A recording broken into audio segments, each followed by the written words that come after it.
So this debt ceiling debate is making business leaders sick. They are angry that politicians appear only interested in keeping their jobs. The doomsday politicians say failure to reach a deal spells economic calamity. The president calls it Armageddon. Really?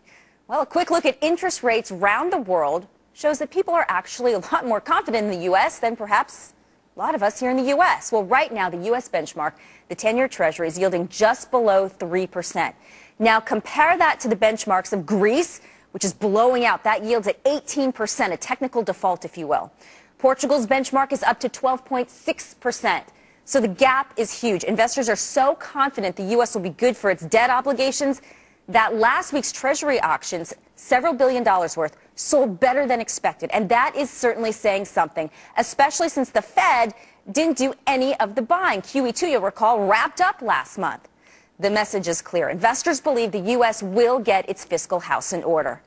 But how long will this confidence last, especially with all these plans swirling around Washington these days? Let's ask Peter Schiff of Euro Pacific Capital. Peter's been bullish on the safety of gold long before this debt crisis started heating up. Peter, great to see you again. So what's your take on all of this?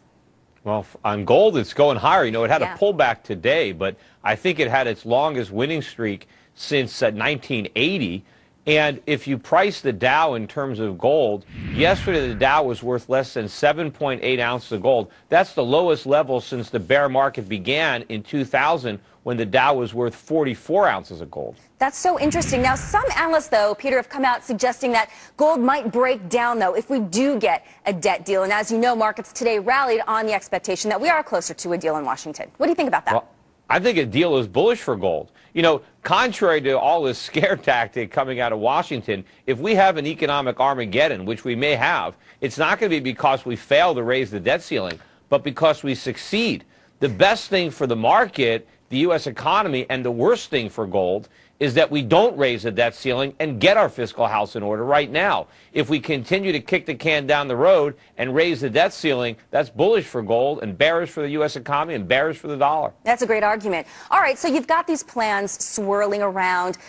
I know earlier we spoke last week and you suggested, yeah, we will get a deal on the debt ceiling. It's in everybody's, both parties' best interest, but don't look for significant and meaningful spending cuts or any kind of reform, especially to the entitlement program, for a couple of years down the road. I mean, do you still feel that way, especially as we inch closer to that August 2nd deadline? Yeah, I don't think there's going to be any meaningful reductions in government spending until there is a crisis. Until we have our Greek moment or our Irish moment, until we have a big spike in bond yields, a big drop in the dollar, jump in consumer prices, until our politicians are forced to do the right thing, they will continue to do the expedient thing so they can get reelected. But it's very unfortunate, and if the Republicans in Congress could stand firm, we actually have an opportunity to do the right thing right now, to actually force meaningful spending cuts right now. Curious for your take on, there's been so much comparison U.S. to the European sovereign debt crisis. And my personal thinking is that because you have all these sovereign nations linked to one currency versus us here in the U.S. with control over our dollar, you can't, it's apples and oranges comparison, that we are not at risk of what we're witnessing right now in Europe, specifically Greece and the rioting and such there with the austerity measures. What do you think? Well, we don't have control of the dollar. I mean, we can print it, but we don't have any control over what it's worth. I think the fact that these independent nations... But we have, sorry to interrupt you, we have control over our taxing. Whereas they're all on the euro currency and they're taxing at different levels and different structures. Well, we don't have control of our... But I don't think we can just raise taxes and get more revenue. I mean, you reach a point where you raise taxes and you get less revenue. I think the fact that the European nations cannot print the euro is a good thing because it forces them to make real cuts in government spending. The fact that we don't have to default, that we can just keep printing, that's ultimately a bad thing because that's worse for our creditors and worse for our economy. Because right now people are worried about default where you don't get paid back. What they should be worried about is getting paid back in money that has little value. And that's what's going to happen to anybody holding U.S. Treasuries. Can I ask you about the big earnings report today? Apple Computer, you know, the revenue was a little bit light, but the company is so profitable. It's all based on innovation. The products are hitting it out of the park, one after the other.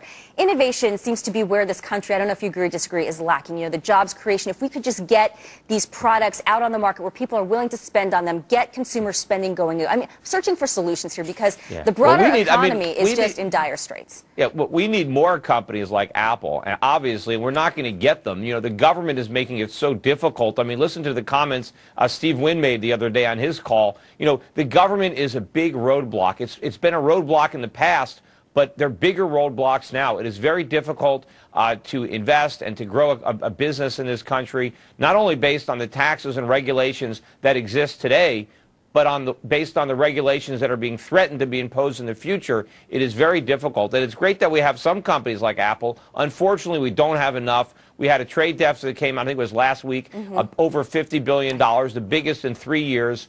We need to have surpluses, but we're not going to do that with massive government undermining the competitiveness of our economy. Now, Peter, why was I not surprised that you'd be in favor of Steve Wynn's not outlandish, but he did not hold back, that's for sure.